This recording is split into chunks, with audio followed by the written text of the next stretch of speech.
Olá, amigos e amigas, sejam bem-vindas à aula de hoje. Nesta aula nós vamos aprender como cultivar catleias e vandas. Com certeza as orquídeas mais preferidas entre todas, elas são plantas maravilhosas e que devem ter o nosso espacinho em nossa coleção. Então anota suas dúvidas e no final do vídeo ou lá no grupo você pode estar fazendo a sua pergunta que eu estarei respondendo, com certeza. Então vamos lá, gente. Vamos falar primeiramente sobre o gênero Cattleya. O gênero Cattleya corresponde a mais de 100 espécies de orquídeas epífitas e milhares de híbridos que foram feitos a partir de cruzamentos, como esses aqui, por exemplo, né? Então esses híbridos, eles são maravilhosos e eles são feitos a partir de cruzas entre as espécies, certo? Essas plantas, elas vegetam desde a região norte da Argentina até a região sul do México, na região conhecida como Chiapas. Elas então são encontradas nas regiões equatoriais, de modo geral, nas regiões tropicais e em pequena quantidade são encontradas nas regiões subtropicais, onde o clima é um pouco mais frio, como a gente vai ver mais para frente, certo? São plantas muito fáceis de cultivar, mas que a gente deve ter um certo cuidado, devemos ter algumas regras básicas de cultivo e eu vou passar para vocês agora. Primeira coisa que nós vamos aprender é a questão da luminosidade e a questão da temperatura, que são duas coisas importantes para que a gente cultive bem essas plantas e que elas floresçam lindamente aí nas nossas coleções, tá bom? Então, falando primeiramente sobre a questão da luminosidade. A luminosidade é o ponto crucial para que toda orquídea ela floresça. Para as catleias não é diferente. A maioria das catleias são encontradas em regiões de bastante luminosidade. Então, em nosso cultivo, ela deve receber muita luz, mas essa luz deve ser filtrada. Ela não pode receber luz direta do sol, porque pode acabar causando queimaduras. Embora algumas espécies até consigam resistir às temperaturas altas de suas regiões, mas o ideal é que você coloque um sombrite de pelo menos 50% em seu orquidário ou em sua varanda, para que você consiga cultivar bem sem correr o risco de causar queimaduras e possibilitar que essa planta acabe morrendo ou acabe sendo prejudicada pela luminosidade em excesso.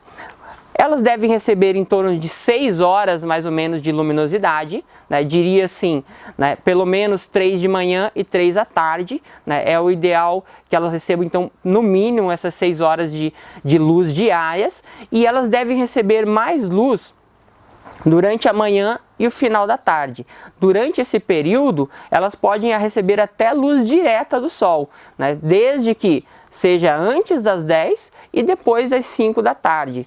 Entre as 10 e as 5 horas, você deve protegê-las contra o sol, certo? Então, falando agora sobre a questão da temperatura. Essas plantas, elas são de regiões onde as temperaturas são bastante altas, então elas resistem temperaturas que podem chegar a 30, 35 graus. Mas o ideal é que no nosso espaço, no nosso ambiente, as temperaturas fiquem um pouco mais amenas, fiquem entre 18 a 25, no máximo 30 graus. Às vezes é difícil controlar a questão da temperatura em nosso espaço, mas é importante deixar um espaço para ventilação em seu orquidário, para que aconteça a troca de ar.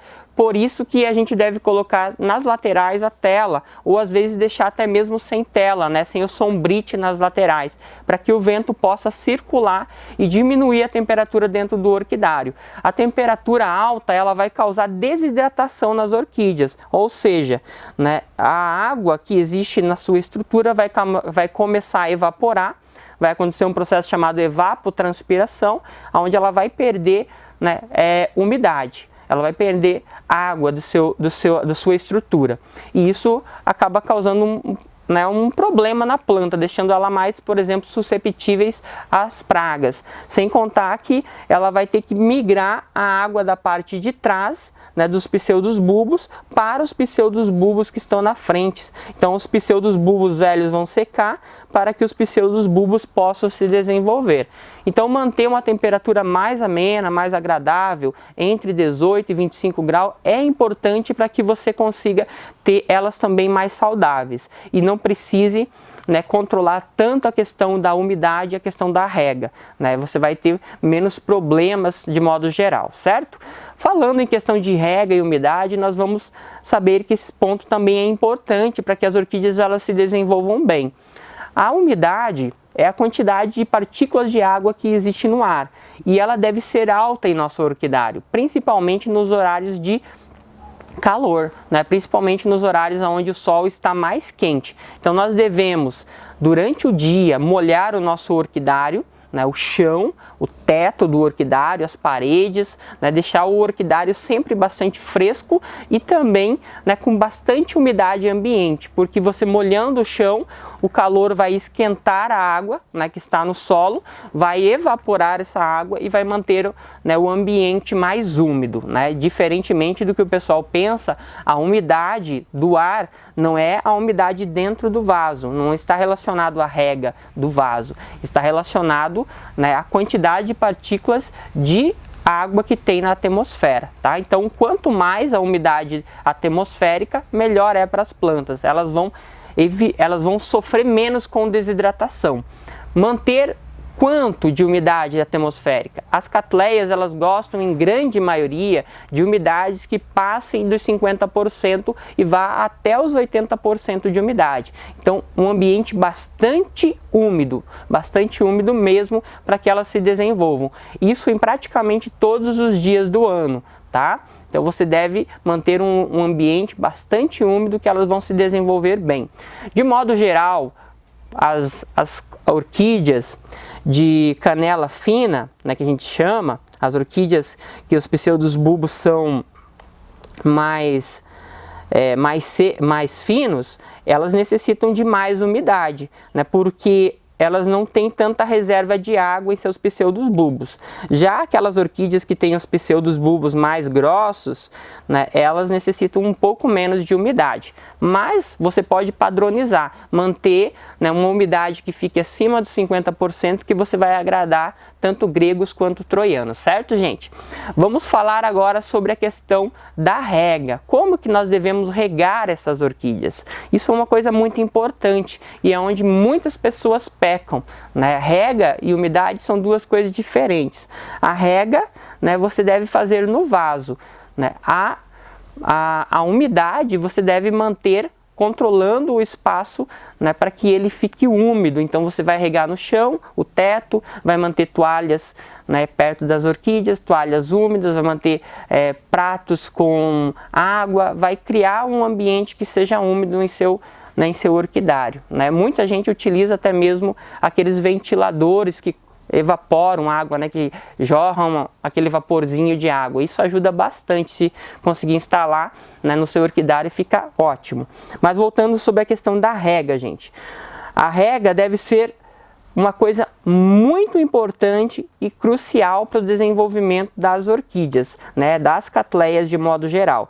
As catleias, a grande maioria delas, gostam de bastante água, né? Mas elas não gostam que seu pezinho, que suas raízes fiquem muito tempo encharcadas, né? 2, 3 dias de raízes encharcadas é suficiente para que a planta acabe perdendo as raízes. Então você deve regar sempre que o substrato estiver seco, mas seco lá no fundo do substrato, né? Lá no fundo do vaso. Então o que você faz? Lá com o dedinho, você coloca o dedo dentro do substrato, né, vai apalpando e sentindo, opa, tá úmido, então eu não preciso regar, né, não preciso fazer a rega. Eu vou regar sempre que o substrato estiver totalmente seco. E como que deve ser essa rega, gente? De que forma que eu rego, né? Se você, por exemplo, tem a mangueira, você vai abrir, né, o jato, vai fazer uma ducha, né, vai fazer com que a água caia esparramada, não pode fazer aquele jato fino, né? Então você vai fazer com que caia como se fosse chuva mesmo. E você vai molhando toda a planta, todo o vaso, permitindo que a água escoe por dentro do substrato. Sempre molhar muito bem o vaso, gente, porque como a gente vai falar mais para frente, o substrato das catleias deve ser drenado. Então são substratos que retêm menos umidade. Então deve molhar muito bem e regar sempre que o substrato estiver seco. Se for com um aspersor, né, muita gente chega assim, ó, vou mostrar um exemplo. Tem medo de matar a planta e chega e dá só uma borrifadinha assim, faz tch, tch, né, e pronto. Não, gente, você tem que molhar, né, até a água escoar, né, escorrer por dentro do vaso, né? Então você tem que molhar bem, sentir que as raízes estão bastante úmidas. Como que você vai ver? Né? Olhando as raízes ali que estão na superfície. Quando as raízes estão ficando esverdeadas, significa que a planta ela está reidratando, né? Então o velame ali da orquídea está absorvendo a umidade, né? Então você vai molhar até o substrato ficar realmente úmido. E sempre assim, ó, de cima para baixo, gente. Molhar sempre de cima para baixo, que é o jeito certo de estar molhando, tá bom? As regas é uma coisa que você vai determinar, não é eu, né? Não é nenhum especialista, não existe especialista com relação à rega, né? Ninguém vai te dizer você deve regar a cada semana ou a cada 3 dias, é você que vai estabelecer, porque você vai saber as condições do seu clima, né? De seu ambiente. Então, se você perceber que o vaso está seco, é hora de regar. Se está molhado, você espera secar para até, né, que o substrato seque para que você possa regar ela dali a alguns dias novamente, tá? Para finalizar, gente, não existe regra para a rega. Não existe regra para a rega, né? É aquilo que eu falei, você que vai determinar. Se, né, vai chover, né, você tem que saber que não pode molhar elas. Por exemplo, vai chover uma semana, né, eu não posso molhar elas hoje e elas ficarem uma semana com o pezinho molhado, que vai dar problema. Então você vai molhar sempre que elas estiverem secas, mas que, né, tenha probabilidade de o substrato estar secando rapidamente, tá?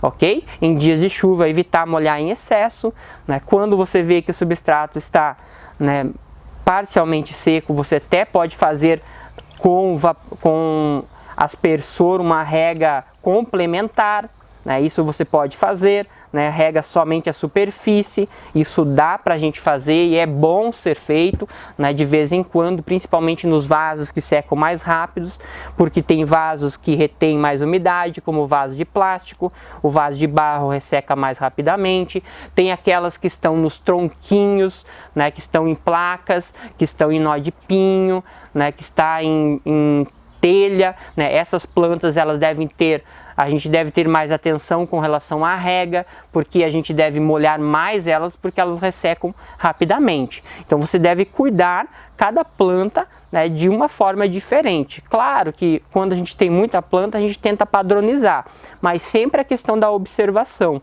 Aqui no meu orquidário, né, as orquídeas que estão nos tronquinhos e que estão em vasos de barro, eu sempre rego mais do que as outras. Isso porque eu sei que o substrato ele seca mais rapidamente, então eu tenho esse cuidado para que elas não desidratem muito bem, para que elas não desidratem, né, rapidamente.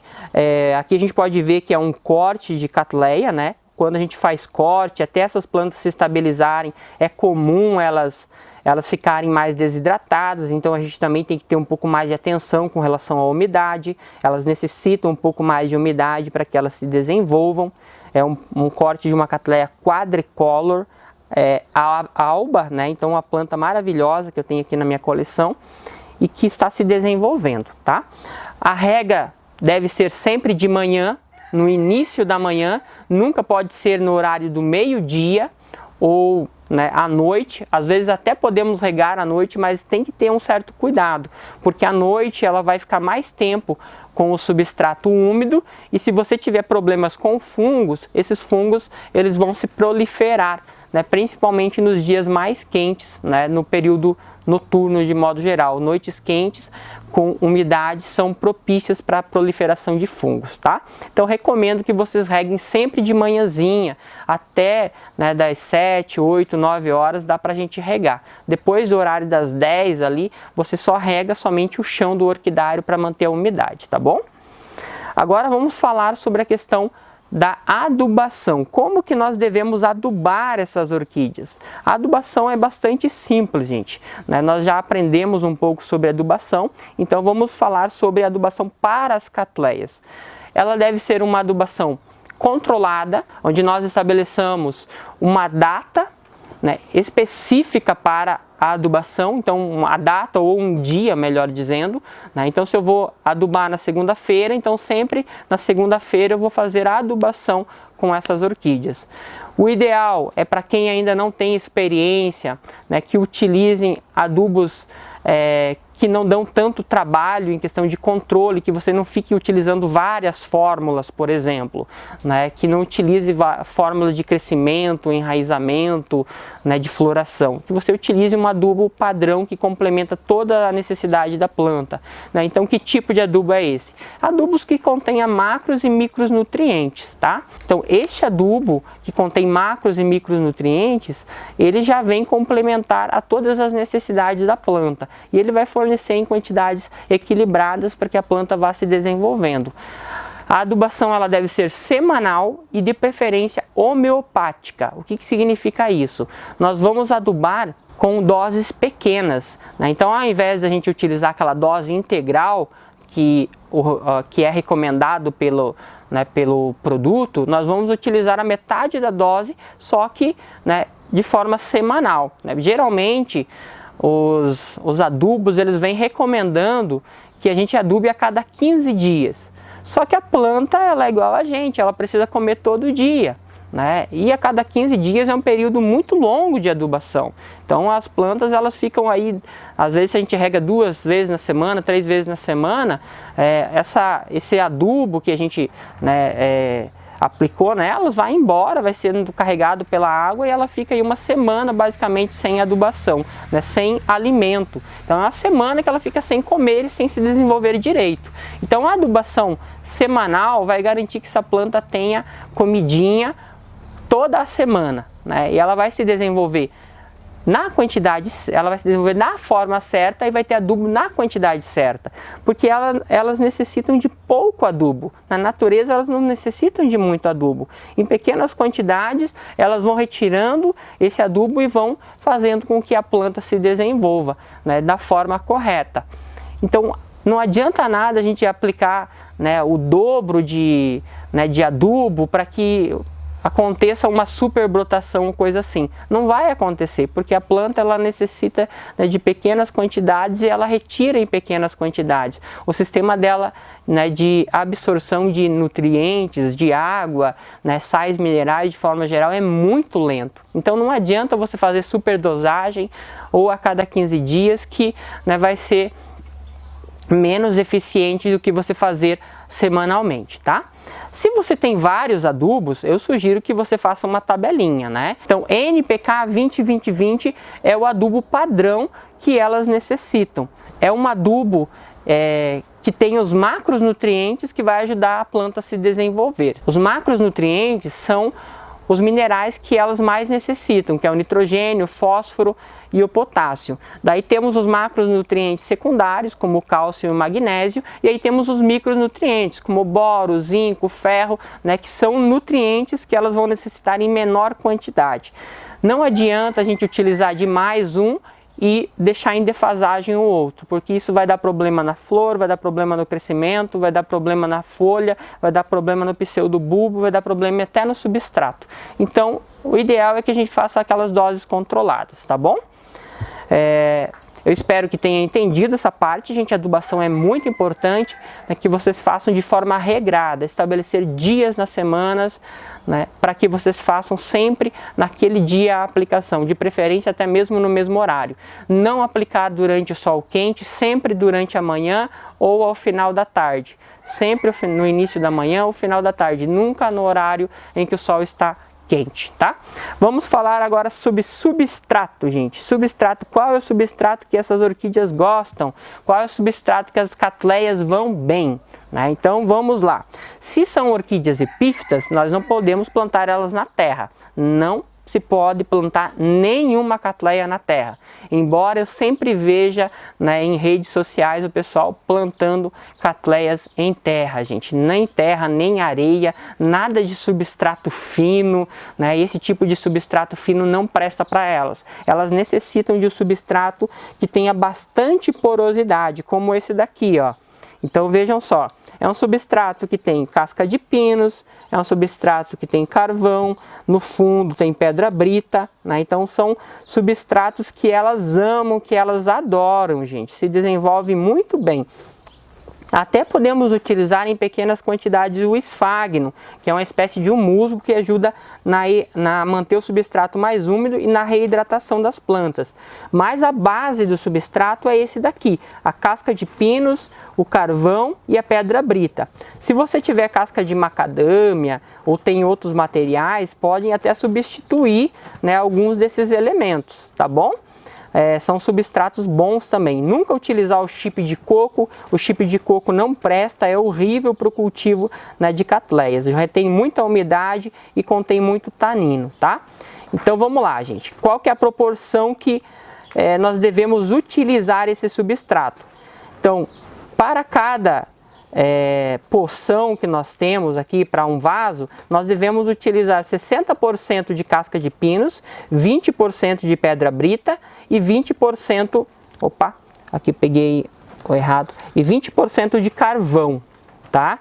Então, carvão, pedra brita e casca de pinos, 60, 20, 20. Essa é a proporção que nós devemos ter, tá? Nós podemos plantar também as catleias, não só em vaso, nós podemos cultivar ela em vaso, elas vão super bem, mas nós podemos plantar elas em placas, nós podemos plantar elas em árvores, nós podemos plantar elas em casca de peroba, podemos plantar em nó de pinho. Então existem diversas formas de estar cultivando catleias, basta a gente utilizar, né, a nossa imaginação. O importante é que vocês sigam os passos de luminosidade alta, umidade alta e as regas controladas junto com uma adubação controlada. O resto vai se desenvolver super bem.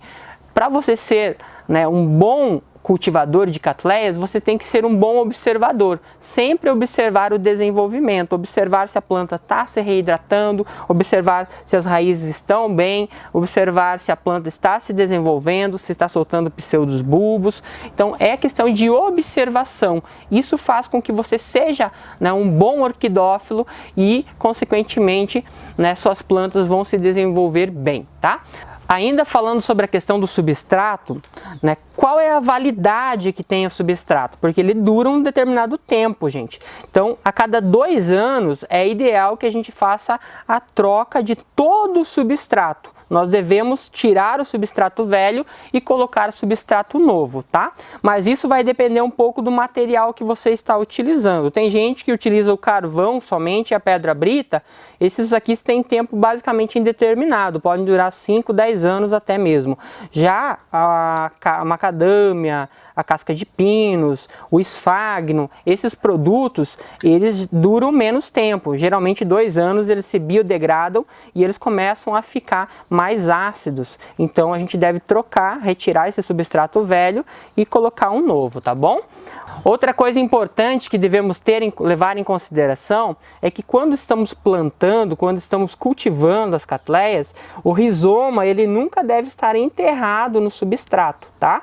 Então quando você for cultivar essas catleias, ela sempre deve ficar com o substrato, né, abaixo do rizoma, né? Ou seja, o rizoma sempre tem que estar aparecendo, tá bom? Então Então agora eu vou falar para vocês alguns exemplos de espécies brasileiras que vocês podem ter aí na coleção de vocês, e também de algumas catleias estrangeiras, né, que são fáceis de ser cultivadas, que nós podemos ter na nossa coleção. Então, catleias brasileiras que nós podemos ter: a mestistoglossa, a catleia purpurata, a catleia bicolor, a catleia elongata, temos a catleia aclande, temos a catleia intermédia, também temos a catleia forbese, né? Existem inúmeras catleias. Entre a mais apreciada, uma das mais apreciadas, nós temos a catleia labiata, que é a rainha do Nordeste e que é a planta assim, mãe de basicamente grande parte dos híbridos que existem no mundo hoje, né? Dos híbridos de catleia, né?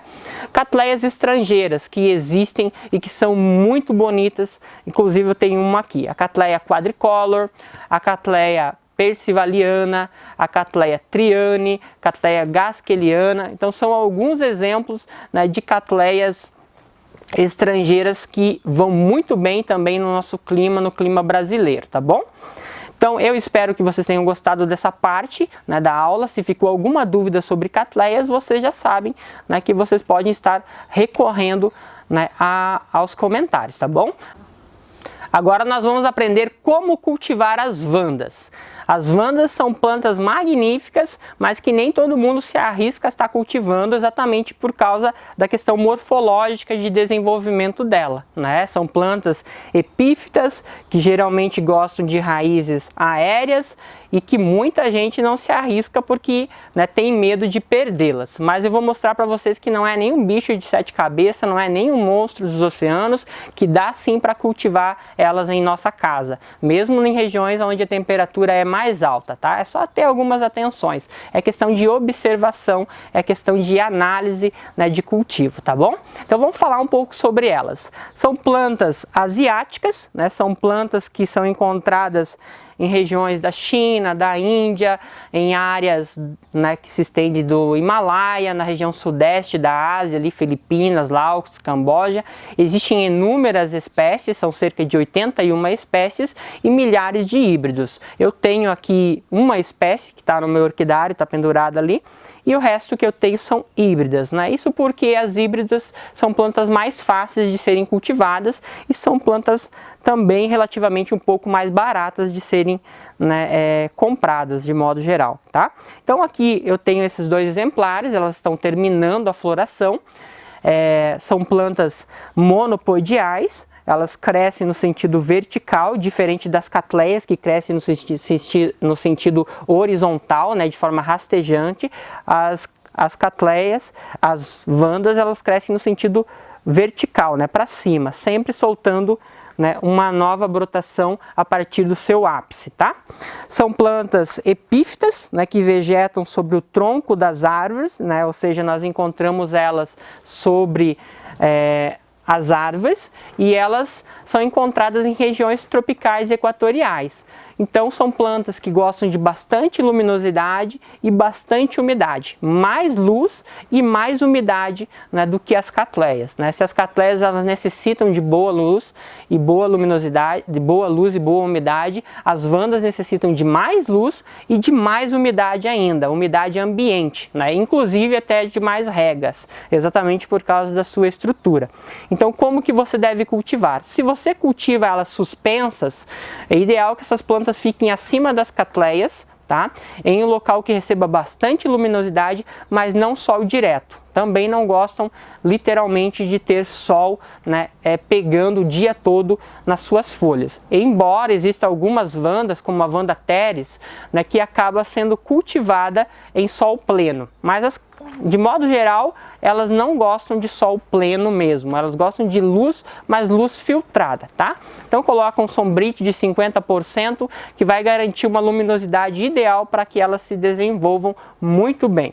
A umidade deve ser extremamente alta, umidade bem acima de 50%, o ideal é que se mantenha em torno de 70% a 80%, né? Então como que a gente pode fazer isso? Sempre regando bastante o chão, né? Muitas vezes colocar um umidificador, né, um aparelhinho que mantenha a umidade ambiente mais alta perto, colocar pratinhos com água e areia perto dela, né, embaixo das suas raízes, fazer muitas vezes. Tem gente que coloca aquelas fontezinhas hidráulicas, né, que funcionam e também são interessantes para que mantenha a hidratação da planta, mas o ideal mesmo é você sempre estar regando bastante o chão onde elas ficam, tá? Regar bastante o chão, molhar bastante as raízes, porque como elas não ficam em substrato e não devem ser cultivadas em substrato de modo geral, essas plantas elas necessitam de muita umidade,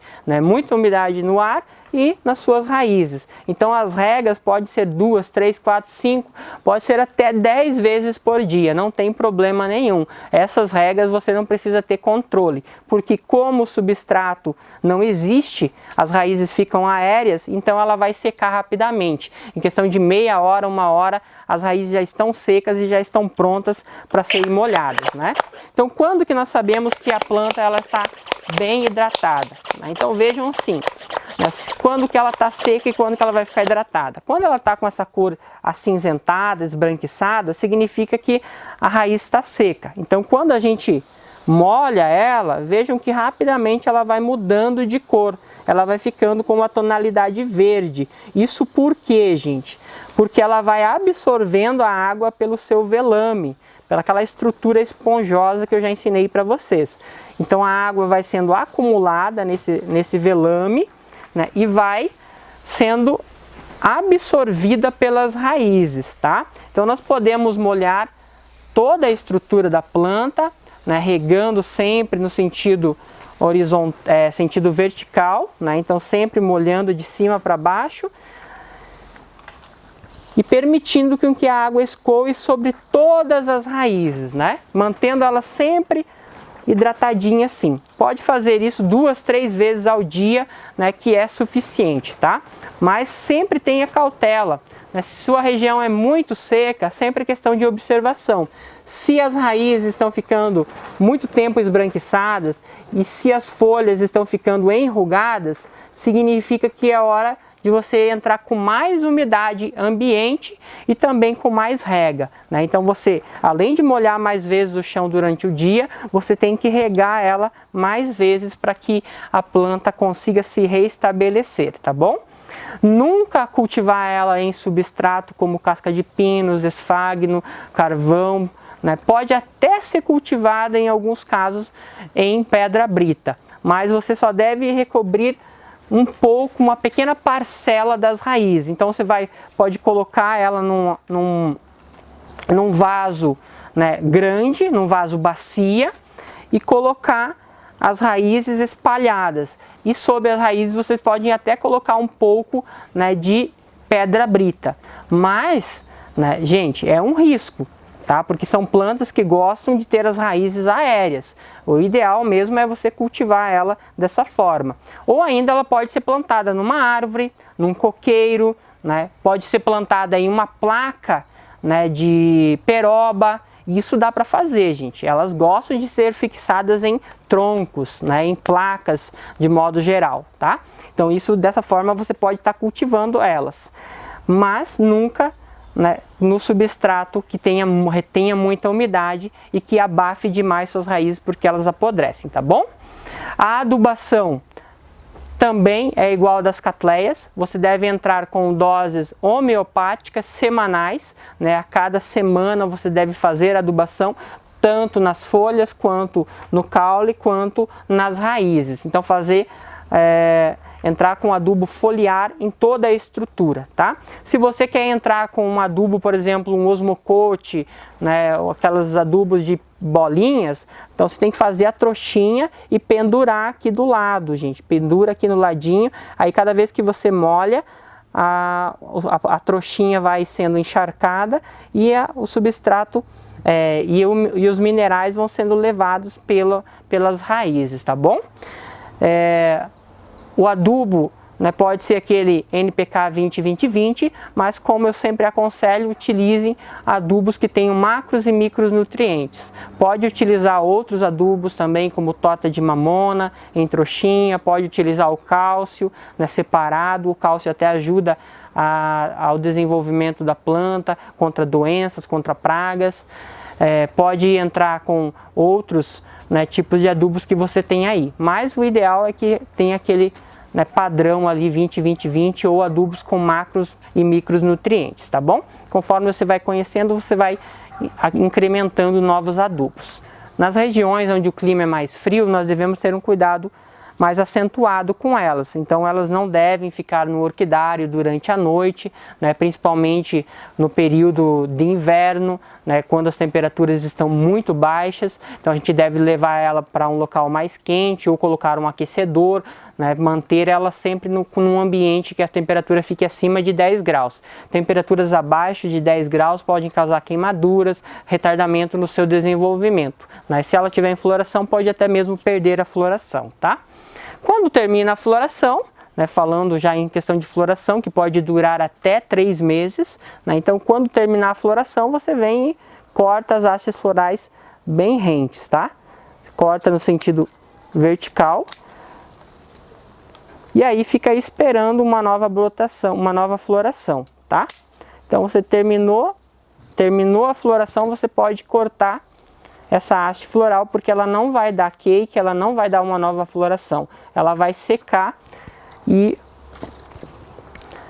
aí ela vai, né, entrar em um período de hibernação, poucos dias de hibernação, e logo ao período de hibernação ela volta a crescer, volta a enraizar e volta a soltar novas florações se ela estiver bem cuidada, tá bom? Então essas são as dicas sobre o cultivo de vandas. Eu espero que vocês tenham gostado, né? As dúvidas, aquilo que eu talvez não tenha falado, vocês podem deixar nos comentários que eu estarei respondendo, tá bom? Um grande abraço, gente, e até a próxima aula. Tchau, tchau!